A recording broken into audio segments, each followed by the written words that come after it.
Hello lovely people, आज की story है डरावना खबर। तो मैं इस स्टोरी को शुरू करूं इससे पहले आप नए हैं तो प्लीज़ मेरे चैनल को सब्सक्राइब कर दीजिए, लाइक कीजिए, शेयर कीजिए। प्लीज़ प्लीज़ प्लीज़ दिल से इस चैनल को सपोर्ट कीजिए और ढेर सारा प्यार दीजिए। Thank you so much. तो चलिए कहानी स्टार्ट करते हैं। मेरा नाम राजन है। मैं मार्केटिंग में एक जगह काम करता हूँ।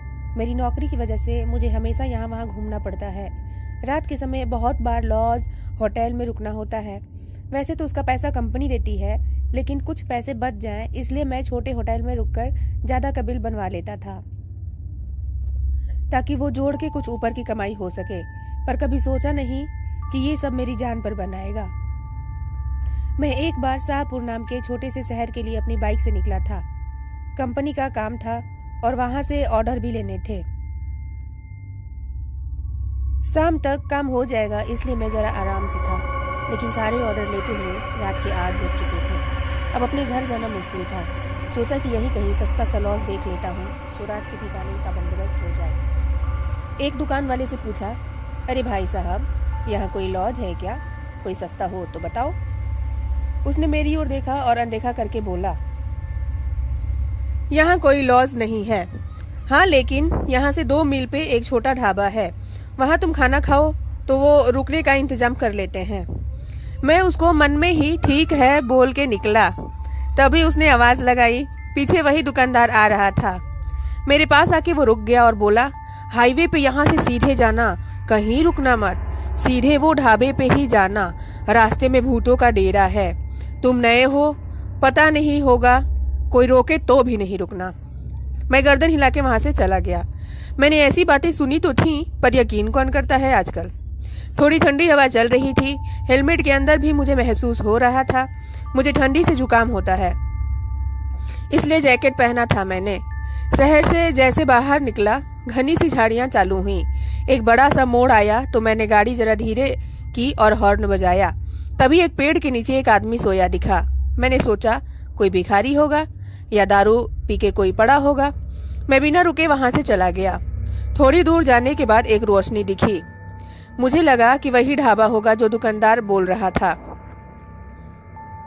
पास जाके देखा तो एक छोटा सा घर था। बाहर लिखा था होटल माया। एक दिया जल रहा था और बाहर एक कोने में आग भी जल रही थी।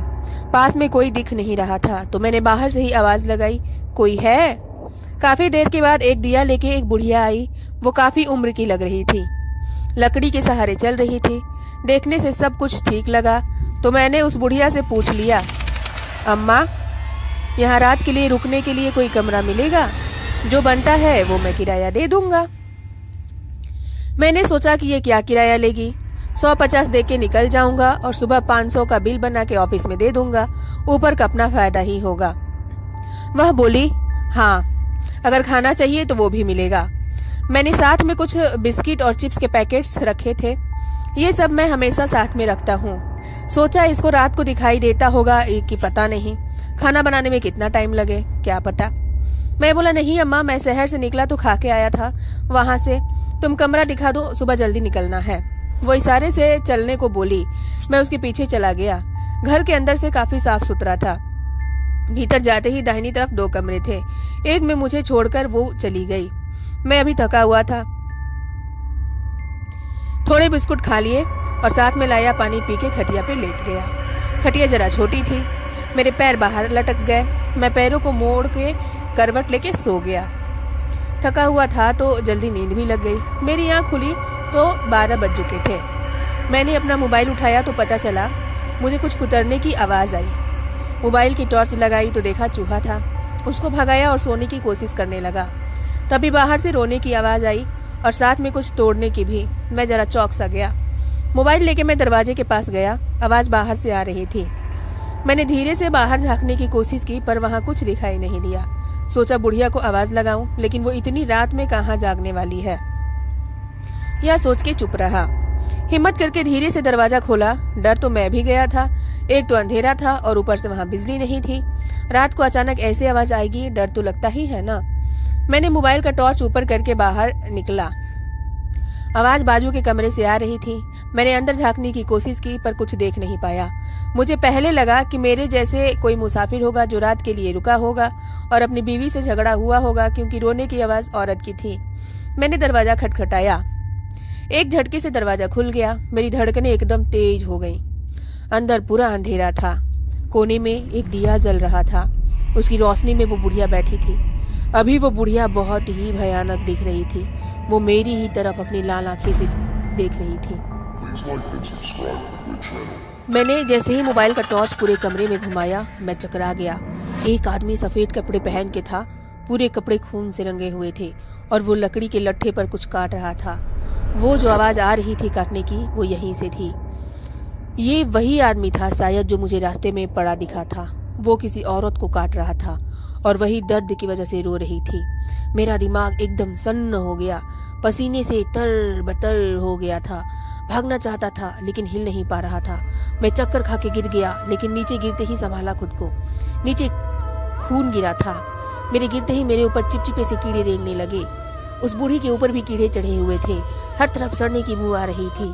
बुढ़िया अचानक से खुखार हो गई। वो हथियार लिए मेरी तरफ बढ़ने लगी। मैं तड़प रहा था। वो जैसे ही मेरे करीब आई, मैंने दरवाजे को उसके ऊपर दे मारा। वो नीचे गिर गई। मैंने पूरी ताकत लगा के खुद को खड़ा किया और भगवान का नाम लेके जैसे भागा मानो ओलंपिक की रेस हो। मैं चिल्ला रहा था। बुढ़िया और वो आदमी मेरे पीछे दौड़ रहे थे। मैं रास्ते पर आ चुका था। वैसे ही नंगे पैर जान बचा के भागा, पता नहीं कहाँ, लेकिन जहाँ रास्ता दिखे वहाँ। कुछ देर दौड़ने के बाद मैं थक गया। अब और भागना मुश्किल था। थोड़ी दूर पर फिर से एक रोशनी दिखी, लेकिन इस बार वो ढाबा था। मैं जान मुट्ठी में लेके भागा।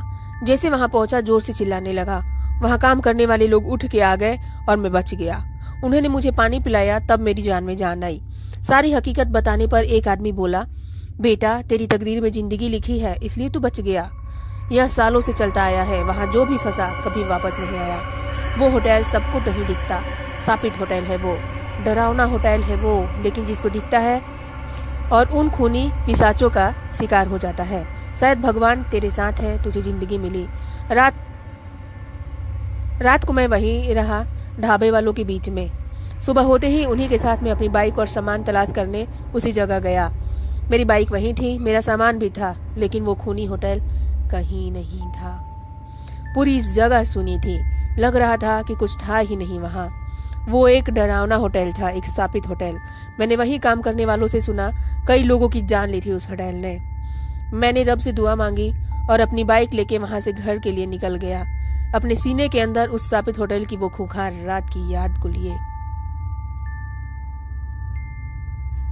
तो आपको ये कहानी कैसी लगी प्लीज़ कमेंट करके बताएं। स्टोरी पसंद आ रही हो तो शेयर करें, मेरे चैनल को सब्सक्राइब करें, लाइक करें। Thank you so much.